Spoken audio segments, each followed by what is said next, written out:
Good morning, Spectrum. I'm Jesse. And I'm Dylan, and this is Noise News. We have a lot of news for you today, Spectrum. So let's just get right into it. Yearbook applications are due today, but more importantly, Noise News applications are due on the 27th. And I'm sure all of you will have those in on time because you want to be cool, like us. Also to remember to turn into your AP and honor classes applications. Midterms was this week. Only a quarter and a half left until we get to sleep in and watch Netflix all day. It's Friday, so you got through this week thus far, and next week's going to be a really good one, with Monday off for President's Day and an early release on Wednesday. So congrats to all Spectrum staff and students. Now we can all catch up on our sleep on Monday. Oh, looking forward to that. Today is Red Out. Make sure you come and support the boys varsity basketball team tonight. Mr. Mills is being awarded with this year's plaque during the event. Make sure you come and support him as well. Also, it's staff versus students today, and I'm just super excited to finally see Mr. Briggs dunk. Come on, Briggs, get her done! Speaking of sports, let's go over to Preston.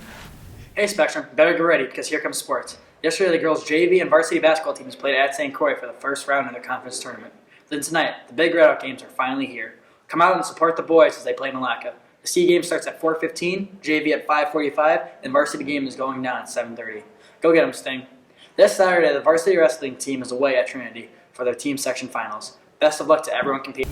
Now over to statewide sports. This past Wednesday, the Timberwolves went to Denver to challenge the Nuggets. They came out successful with a win, 112-99. The next day, the Wild faced off against the Dallas Stars. Tonight, the Timberwolves are hosting Dirk Nowitzki and the Dallas Mavericks at 7. Then the Wild have another home game this Saturday against the Nashville Predators.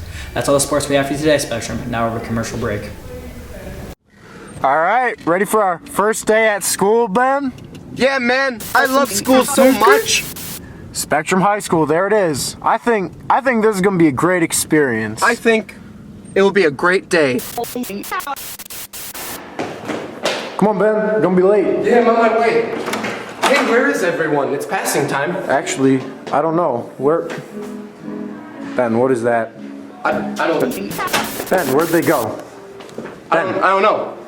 I don't know where it went. Where'd he go? Where'd they go? Oh! Quick, in the elevator! Close it! Come on, do it right. Oh! We made it. Oh, that was close. Dude, we gotta get out of here. Yeah, we gotta get out of here. We gotta get out of here. Dude, I know. It's locked? Why can't we get out? Yeah, it's locked. Dude, we gotta hide. We gotta hide somewhere. We're starting to run low on food rations. We've been here all weekend. We don't know how much longer we can hold out. Day 13. I don't know what day it is. Day 13, I think. It's so cold. Wait. Where'd this blanket come? What'd you find? Where'd this blanket come? Parker, don't wear that! Ben, it'll be fine. Okay. I'll just rest for a couple of minutes. Okay. It's been a couple days since Parker got that blanket. He's been acting weird. Parker? Parker, you okay? Parker?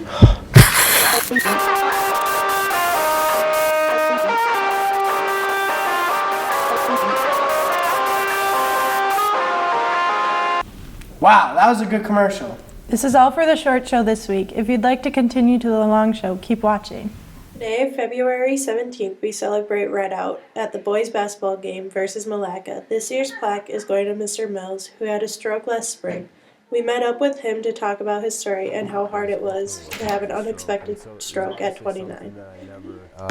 I got on the computer and I was going to send an email to my buddy that lives overseas, and I started typing and it wasn't making, like, I kept typing weird letters and I didn't really understand. You know, it was just kind of cloudy and blurry, you know, and I told my wife, it was like, either this computer's jacked up or I'm having a stroke. You know. He talked about his struggles and focused mainly on how hard it was with this issue to retain control. No one knows how hard heart problems can be. Mr. Mills, the calm man he is, had a hard time keeping his emotions from coming to the surface. And I would get so mad about it. I'm like, why would I say that? You know, and so it played on my emotions a lot. When they finally found out that Mr. Mills had a stroke, he struggled to understand what that meant. His mind was on his family the entire time. Kind of anxiety, like, okay, am I going to have another one? Is something going to happen? Am I going to die here? You know, what's going to happen? Am I going to see my girls again? You know, just the look on my middle daughter's face when she saw me finally, you know, after a couple of days was just, you know, unbelievable. And it just, you know, made me cry. I mean, it's like, you know, I haven't been there and I didn't know if I was going to see him again, just, you know, uncertainty. And, you know, I remember the first night that my wife had went home and my middle, Aubrey, had went up to her and she said, "Do you have my daddy?" You know, and asked her, "You have my daddy?"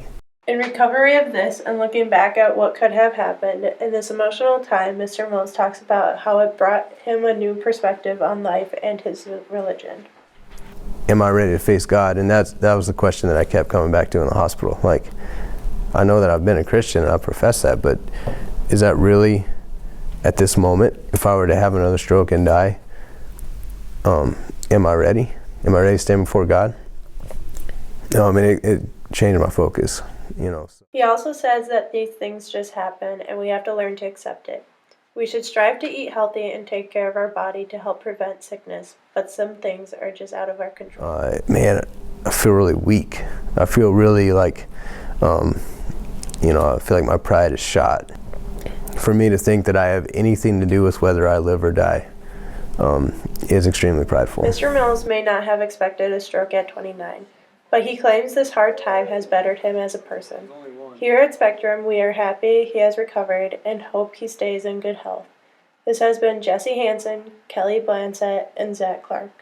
Here at Spectrum, the IT guys don't get as much recognition from students for their part in helping our school function. We interviewed IT guy Blake Hendren on what the duties of a tech guy at Spectrum are. Some of the duties we have is we work on sign-ins for kids so they can sign in. We fix printers, computers, just about anything that involves technology. We asked him what his favorite part about working at Spectrum was. I really enjoy the staff and the students. Working with Craig is really great. I just really enjoy walking around, talking to people. It's just a really nice environment. The tech guys at Spectrum work hard to make sure things are working all around our school. Make sure to thank them for their help. This has been Abby and Carter signing off. We went around and asked the seniors what they thought of the senior capstone. Okay, so my paper was on special education in schools today and how the public treats mental and physical disabilities. I wrote about creative writing and I also did a TED Talk about that, and I talked about how it helps students and it's helped me, and then I also talked about how I wrote a book and everything like that. My project was on a photographer named Diane Arbus, and she was one of the first people to ever take pictures of disabled people. And before this, they were kind of shunned out of society, kind of kept in the closet. And that's why I chose her, is because she kind of opened the public's eyes to mental and physical disabilities, kind of showing that it wasn't unnatural. You know, they're still people. Make sure you do everything on time because you don't want to fall behind, because it's really hard with other classes to be able to keep on going with senior project. And so if you just do everything on time, you'll for sure get done easy and it'll be a good class and easy. So some advice I would give to people who are going to take it next year is to make sure you get all your steps done with the paper and the project, because if you don't do the steps beforehand, then the end product is going to be it's not going to have a flow to it. So make sure that everything you do kind of lines up to your end project. Here's what Miss Pins has to say. The advice that I would give future students is don't freak out. It is not as bad as people tell you. For real. Of course, every senior that comes from the previous years have to scare you. It's just all a big scare tactic. You have the most hand-holding and walking through every step that you can get. Every step, you get a whole quarter to write a paper and a whole quarter to write a presentation. Tell me when in life you're gonna get a quarter to write one paper and one presentation. You can do this. You do not need to transfer from Spectrum because of senior capstone. You'll survive and you will be a happier and much more intelligent person because of it. The premise is to demonstrate the skills that you have learned in the last years of high school, the last 4 years of high school. Well, really at Spectrum it's 6th through 12th grade. All the presentation skills that you've learned, the paper writing skills that you've learned, and the ability to articulate your ideas in a professional manner. This has been Tara Gleason and Adrian Peterson from Noise News, signing off. Well, that's all the news we have for you today, Spectrum. I'm Dylan. And I'm Jesse, and this has been Noise News, Keeping you in on the noise.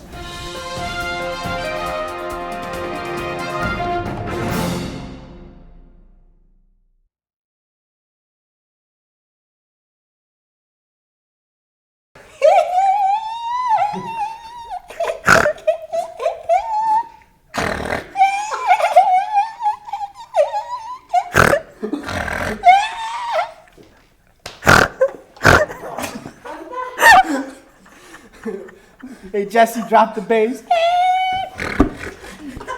Wah, wah.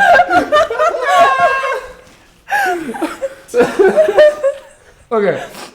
Wow. Dude, that was an amazing commercial. Wow. Do it.